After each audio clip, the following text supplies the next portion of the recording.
Well, I had a blog and I wanted to get a .com, and everything I wanted was gone. So I just stuck my favorite color then and foodie, and that's how Purple Foodie came about.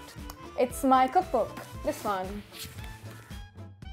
Paris Picnic Club started as a way for us to cook, Jenny and me, my co-author, and we wanted to cook together. And there was a farm nearby, there was a baker who would deliver us baguettes, and we had amazing produce to work with.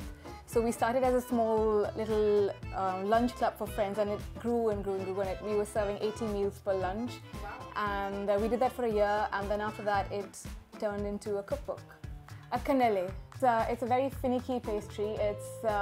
It originates in Bordeaux in France, and it's got a crackling crust and a really custardy center, and it's all about getting that contrast right and the technique right, and it can fluff up, it can brown too much, so there's too many things that can go wrong, and that's why I enjoy it, and it tests my patience too. There's this chocolate cake, like a flourless chocolate cake that I make when I have a lot of other things to cook, so that's like a really quick, easy recipe, and it's always a hit. Both actually. So I like being alone when I'm developing things and I need my space and my thought process without interruptions. But then when I'm working, I enjoy company. I like the bustle and the energy in the kitchen.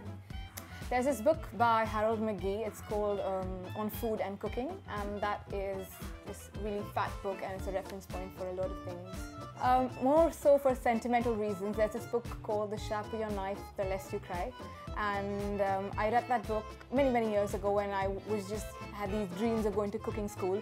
So it sort of really pushed me through and sort of gave me the insight into what it is to be at a French cooking school, and I went to school after that. So yeah. Burnt, it's really not like that.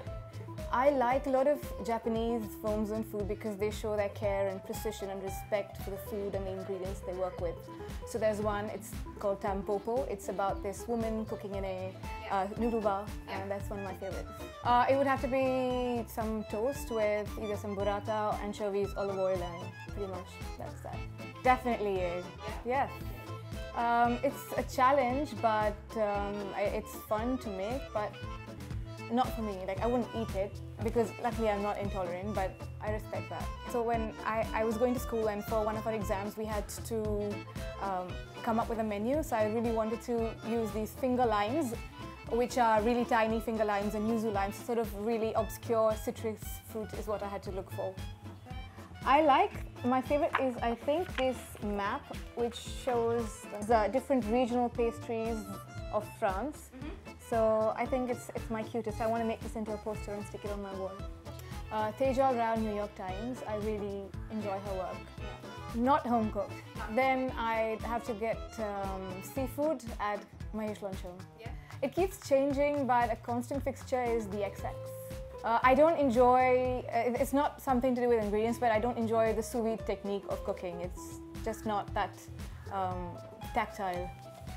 If you could call a really good hot chocolate the way I make it dessert, then hot chocolate. Always use scales. Do not estimate by cups. Always use your ingredients at room temperature. Use good quality chocolate. You do not want to use compound and rubbish like that. Always seek out the most quality ingredients, and I've got you full. Oh gosh, lots of really good eating options in London. My favorite is the River Cafe.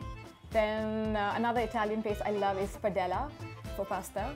Then there is Palomar for Middle Eastern food, Rochelle Canteen for just amazing fresh food. And there's another lovely cafe by the canal in London. It's called the Théopard Cafe. Paris, there's loads to do. So you have to shop in Leal for ingredients and equipment. You definitely need to eat lots of pastries. So you go to Pierre Hermé, you go to Mori Yoshida, you go to a whole bunch of places I can give you a list of. Get a little baguette or a bread from this shop called Du Pain des Idées by the canal, and get a coffee around there and just sit by the canal and people watch. Go and hang out. I hang out there, but it's a shop. It's this place called Grande Épicerie. It's a massive, huge department store, but just for ingredients and food, and it's really impressive. I think at one point I was drawn to architecture, so Yeah, I really want to go to Tokyo and eat at a lot of places in Tokyo, but one is Jiro Ono's sushi restaurant, which is on my list. Lots of them actually. You got to, but I'd say cakes by this pastry chef called Claire Damon and Pierre Hermé in Paris. They're superlative. A pastry book by Pierre Hermé. Pierre Hermé Pastries is the name of the book. I always have 3 packs of butter in there. Yeah. That my classes are an addiction. Food and ingredient shopping and equipment that is very indigenous to that area. So when I went to Morocco, I got a tagine, or when I go to Mexico, I got the tortilla press and things like that. Definitely about baking and pastries and how it is easy, and you don't just need to make those 3 cupcakes or brownies, but there's a lot more to pastry and baking than that. And I think I'd call it sucré. Yeah. With my plants, gardening, good quality chocolate, butter. Be willing to work hard and get your foot into as many good kitchens as you can to shape your vision and just make you a better pastry chef.